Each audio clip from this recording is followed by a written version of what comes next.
If you ever finish sewing something and you just stared at it and you are wondering how much should I charge for this, you price it low, the client is happy, very happy, went home satisfied, but you are stressed, you are tired, you are broke. And this video is for you, because in this video we'll be talking about how to properly price your items so that you don't overprice.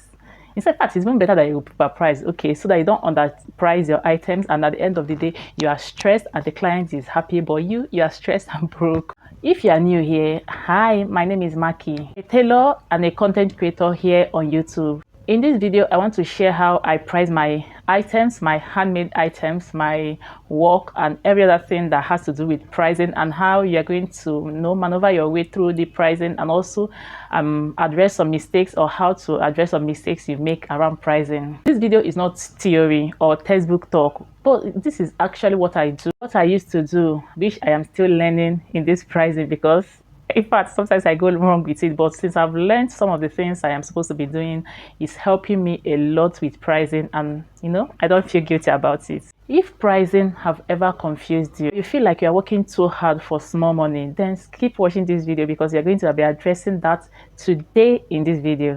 Let me start saying the truth. When I started sewing, pricing was one of my biggest challenge. Sometimes I would just look at the client's face, gauge their budget, or I just price what every other person is pricing around me, or what I see online that they are pricing. Most times I underprice myself, I underprice my stress, I underprice my time, I underprice everything that has to do with sewing. I was charging based on fear of losing customers. Something that they used to say, at least let me collect something. Or maybe just because I felt at the time that I wasn't good enough. But the problem was, I was always frustrated, I was always tired. At the end of the day, I was not growing. It was when I realized something very, very important, something that kickstart my brain in that pricing aspect. And that is, if I don't respect my own work, if I don't respect my own knowledge, nobody else will do that. Nobody is going to respect that same work we are talking about. So you have to respect your own work. That's around pricing, because pricing low doesn't mean the customer is going to patronize you or is going to come back. Just charge according to your worth and your value. Whenever I want to price my item, the first thing I do is to look at the cost of material. And the material, I mean the fabric, the lining, the zip, the trimming, the whatever that has to do with that style. So that's why I said in my other video, you have to sit down and study the style. It's when you study the style that's when you break down the cost of production. If you're going to be using trimming, if you're going to be using already made pad, or making the breast pad yourself, if you're going to be using lining, bridal, whatever, if you're going to be using crinoline, everything that has to do with that style, you have to calculate every material that you're going to be using. That's the first step to do when you want to actually price your items or your work well. And don't forget your packaging, because you're not picking them on the way, you are buying them. So every single pieces, every small thing, you have to calculate. If you're going to be transporting yourself to the market to buy, in fact, if you're going to be consulting for the customer, maybe you want to go to the market and make inquiry for them on a particular fabric, please go ahead and price it, because you're doing what? You are using your time to go for that inquiry. You are going to be transporting yourself. In fact, everything is supposed to be calculated into that material. So we are calling everything that has to do with the cost of production, or let's say the fabric that involved, every one of it is material. So let's calculate it into material parts. The second thing you should have in mind when you want to price your item well, and this one is very important because it has changed my mindset about pricing, which is your time and your skill. So what I do now is to ask myself, how much time will this style take me to produce? If it's going to take me like 1 hour, that 1 hour is, then if it's 2 hours, 3 hours, 2 days, so that's time you have to check and know how much you're going to charge for your time and for your skill. I started asking myself, how much time did this take me? Was it stressful? Did it require skill and concentration? You know that there's some style that you'll be making. In fact, you don't need any distraction, especially when this fabric, the customer brought the fabric yourself. You don't want to go around the world looking for that same fabric.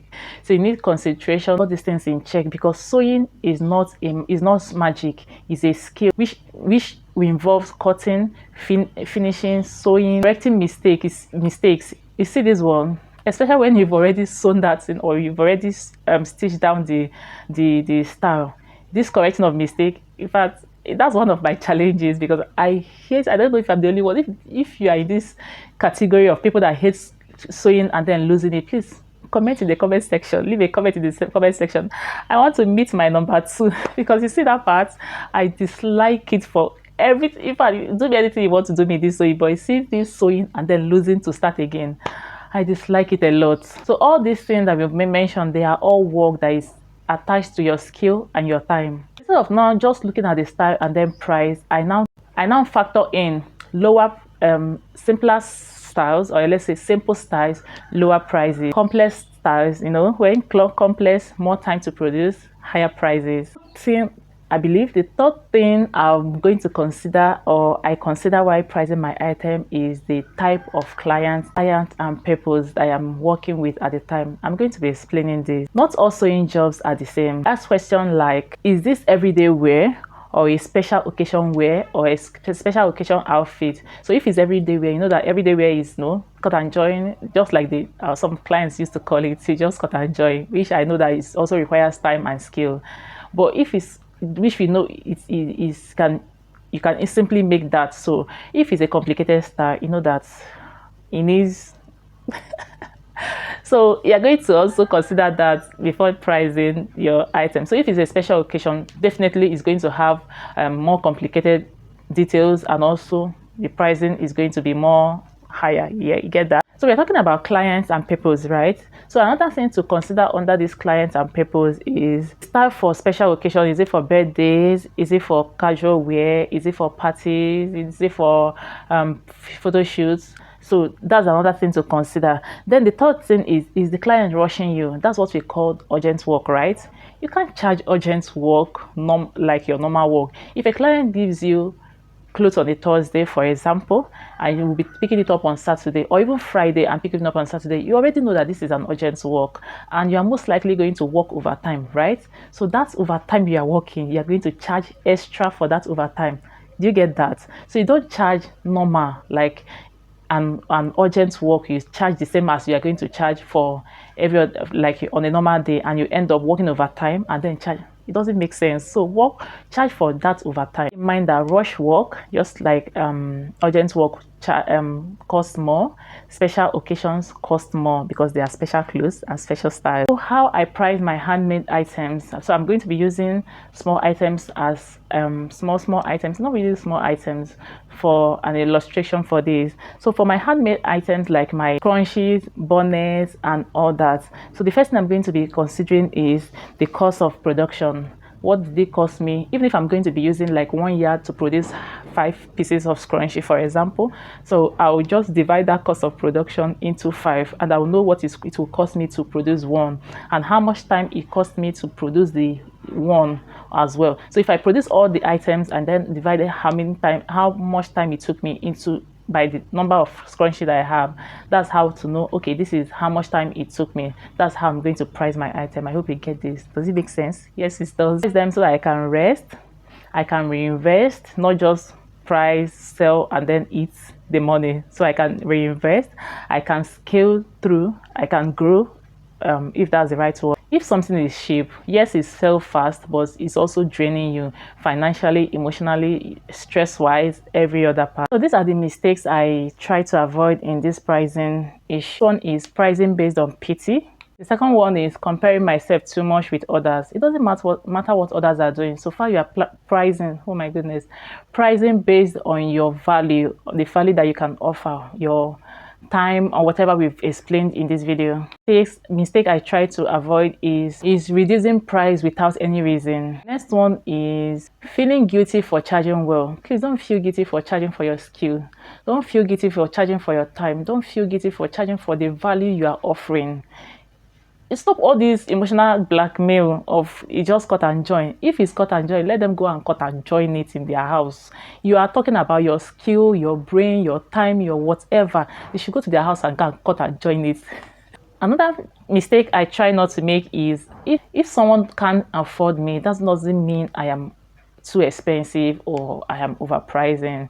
That mindset has to leave you. If they can't afford you at the time, that means that They are not your clients, they are not your customers, right? So I'm not saying that you shouldn't reduce the price for any reason, any reasonable reason. Does that make sense?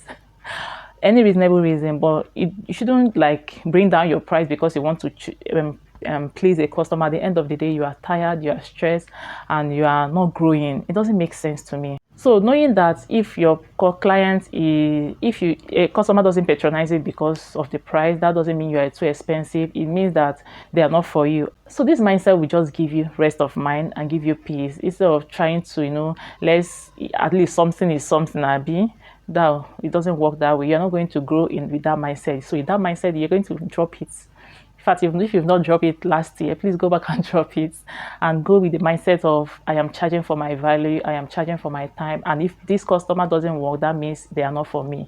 And yours is going to come, right? Instead of working and at the end of the day, you are grumbling, you are murmuring, you are stressed out with what? Peanuts. Please don't try that this year. Beginner watching this, please hear it is. Open your ear. Don't wait till you're perfect before you charge well. Start where you are, but don't stay there forever. You know what I mean? So you grow, right? You grow and improve in every aspect.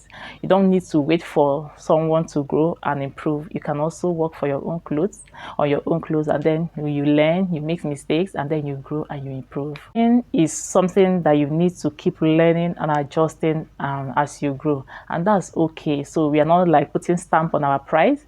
You grow and change as the economy and the environment is changing. You can't be charging 1,000 naira for where they are charging 10,000 naira. No, now you can't be doing that. So you change as the or you are charging 1,000 naira and the cost of production now increases to 800 naira. You are still charging 1,000 naira. No, now you can't be doing that. You're going to feel frustrated. In fact, before the 1,000 will come, you already spent your profits.